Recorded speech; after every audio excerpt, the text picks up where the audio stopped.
Assalamu alaikum. In this video, how to remove background on a logo with Photoshop. For step 1, find this gradient tool option, right click for gradient, right click on your mouse, select pen bucket tool and now see this mode, select clear, opacity 100%, tolerance 32 up to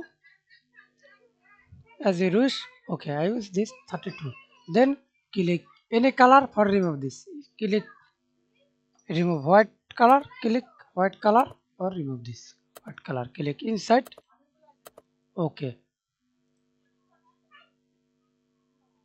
this way for any color and remove for difficult color background. Okay, go to filter, sorry, go to select tab, color range and select any color. I select for red color.